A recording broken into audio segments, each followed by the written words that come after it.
Assalamualaikum warahmatullahi wabarakatuh. Bismillahirrahmanirrahim. Jumpa lagi dengan saya Wiranto di channel Rumah Lombok ya.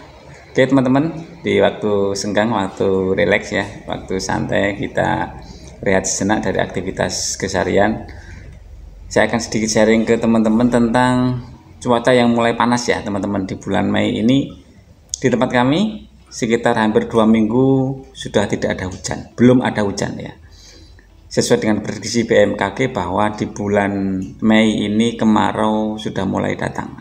Oke teman-teman, ini adalah pengaruh dari prediksi datangnya El Nino teman-teman. Setelah kita 3 tahun berturut-turut mengalami La Nina atau 3 tahun berturut-turut kita menghadapi kemarau basah ya atau La Nina. Nah di tahun ini La Nina sudah mau berakhir dan kita mau masuk ke kemarau dengan ada indikasi 50-60% prediksi BMKG Indonesia akan dilanda El Nino. Apa itu El Nino? Apa yang harus kita lakukan ketika musim kering tahun ini yang lebih kering dari biasanya itu akan datang? Apa yang harus kita siapkan? Nah, kita ulas sedikit teman-teman ya, sembari kita menikmati kopi. Nggak ada kopinya. Teman-teman yang baru gabung silahkan subscribe, yang sudah subscribe saya ucapkan terima kasih.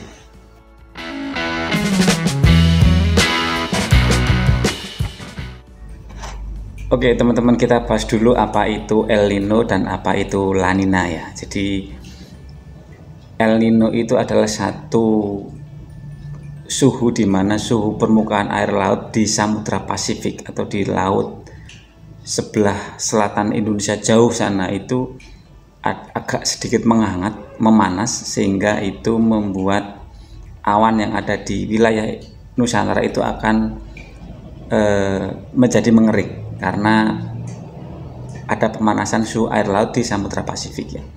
Nah, impactnya adalah ketika terjadi kenaikan suhu di Samudra Pasifik itu akan membuat kering di wilayah Indonesia.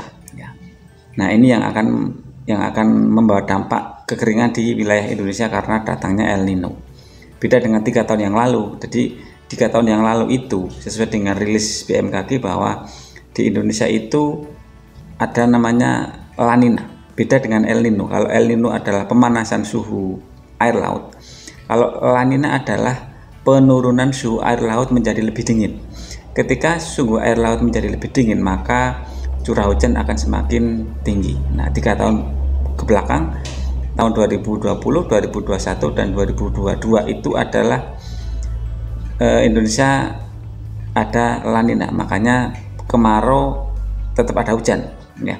Makanya terkenal dengan nama kemarau basah. Masih banyak hujan di musim kemarau. Nah di tahun ini di Indonesia akan dilanda El Nino atau pemanasan suhu air laut di Samudra Pasifik yang itu akan membuat awan di Indonesia itu mengering sehingga menurunkan potensi hujan yang ada di Indonesia. Menjadi kemarau kering, lebih kering dari kemarau biasanya teman-teman. Sesuai dengan rilis BMKG ya, nanti saya rilis link dari BMKG yang teman-teman bisa nanti ulas, bisa nanti teman-teman dengarkan rilisnya di link kolom deskripsi ya, linknya saya taruh di sana, teman-teman bisa pelajari ya. Jadi potensi kekeringan di Indonesia itu sudah mulai terdampak dari bulan April. Jadi sesuai dengan rilis BMKG bahwa kekeringan itu akan mulai dari Indonesia Timur ya. Indonesia Timur akan mulai di bulan April ya, NTT, NTB, Bali gitu ya. Kemudian di bulan Mei termasuk di wilayah kami di Jawa Tengah itu diprediksi akan mulai kemarau itu di bulan Mei ya. Dan sampai hari ini semenjak 2 minggu yang lalu di tempat kami terbukti sesuai dengan prediksi BMKG memang sudah tidak ada hujan selama hampir 2 minggu ya. Kita nggak tahu ke depan akan seperti apa, tetapi prediksi BMKG sesuai dengan yang kita alami sekarang.